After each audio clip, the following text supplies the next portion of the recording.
ابو ہریرہ رضی اللہ تعالیٰ عنہ کہتے ہیں کہ رسول اللہ صلی اللہ علیہ وآلہ وسلم نے فرمایا، قسم ہے اس ذات کی جس کے ہاتھ میں میری جان ہے، تم جنت میں داخل نہیں ہو سکتے جب تک کہ تم صحیح معنوں میں مومن نہ بن جاؤ، اور مومن نہیں ہو سکتے جب تک تم آپس میں ایک دوسرے سے سچی محبت نہ کرنے لگو۔ کیا میں تمہیں ایک ایسی چیز نہ بتاؤں کہ اگر تم اسے کرنے لگو گے تو تم میں باہمی محبت پیدا ہو جائے گی، اور وہ یہ کہ آپس میں سلام کو عام کرو۔ عوف بن مالک اشجعی رضی اللہ تعالیٰ عنہ کہتے ہیں کہ رسول اللہ صلی اللہ علیہ وآلہ وسلم نے فرمایا، میرے رب کی طرف سے ایک آنے والا جبرائیل علیہ السلام میرے پاس آیا اور مجھے اختیار دیا کہ میری آدھی امت جنت میں داخل ہو یا یہ کہ میں شفاعت کا حق حاصل ہو۔ چنانچہ میں نے شفاعت کو اختیار کیا۔ یہ شفاعت ہر اس شخص کے لیے ہے جس کا خاتمہ شرک کی حالت پر نہیں ہوگا۔ بسم اللہ الرحمن الرحیم۔ ابو درداء رضی اللہ تعالیٰ عنہ سے روایت ہے کہ نبی کریم صلی اللہ علیہ وآلہ وسلم نے فرمایا، قیامت کے دن مومن کے میزان میں اخلاق حسنہ سے بھاری کوئی چیز نہیں ہوگی، اور اللہ تعالیٰ بے حیا بد زبان سے نفرت کرتا ہے۔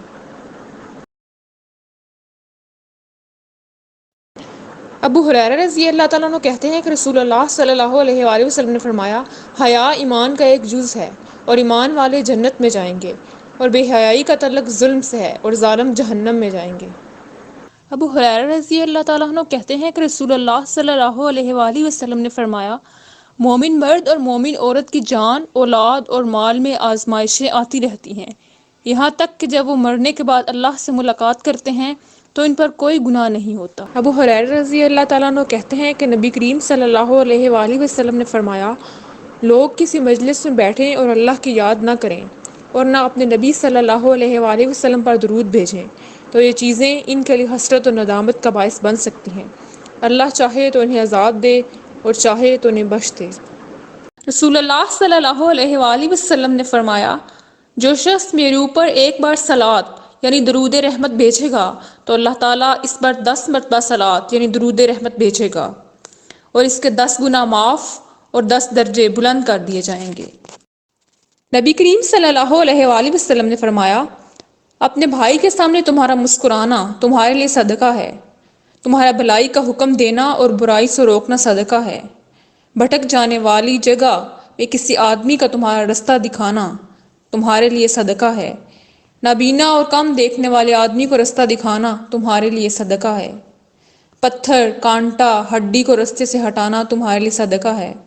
اپنے ڈول سے اپنے بھائی کے ڈول میں تمہارا پانی ڈالنا تمہارے لیے صدقہ ہے۔ ابو ذر رضی اللہ تعالیٰ عنہ کہتے ہیں کہ رسول اللہ صلی اللہ علیہ وآلہ وسلم نے فرمایا، تم لوگوں میں سے کوئی شخص کسی بھی نیک کام کو حقیر نہ سمجھے۔ اگر کوئی نیک کام نہ مل سکے تو اپنے بھائی سے مسکرا کر ملے، اور اگر تم گوشت خریدو یا ہانڈی پکاؤ تو شوربہ بڑھا لو اور اس میں سے چلو بھر اپنے پڑوسی کو دے دو۔ امام ترمذی کہتے ہیں یہ حدیث حسن صحیح ہے۔ شعبہ نے بھی اسے ابو عمران جونی کے واسطے سے روایت کیا ہے۔ جابر رضی اللہ تعالیٰ عنہ سے روایت ہے کہ نبی کریم صلی اللہ علیہ وآلہ وسلم نے فرمایا، جب تم میں سے کوئی کھانا کھائے اور نوالا گر جائے تو اس میں سے جو ناپسند سمجھے اسے ہٹا دے، اسے پھر کھا لے، اسے شیطان کے لیے نہ چھوڑے۔ امام ترمذی کہتے ہیں اس باب میں انس سے بھی روایت ہے۔ انس رضی اللہ تعالیٰ عنہ کہتے ہیں کہ رسول اللہ صلی اللہ علیہ وآلہ وسلم نے فرمایا، جب اللہ تعالیٰ کسی بندے کے ساتھ بھلائی کا ارادہ کرتا ہے تو اس سے عمل کراتا ہے۔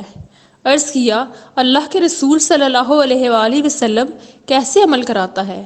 آپ نے فرمایا، موت سے پہلے اسے عمل صالح کی توفیق دیتا ہے۔ امام ترمذی کہتے ہیں یہ حدیث حسن صحیح ہے۔ سعد رضی اللہ تعالیٰ عنہ کہتے ہیں کہ رسول اللہ صلی اللہ علیہ وآلہ وسلم نے فرمایا،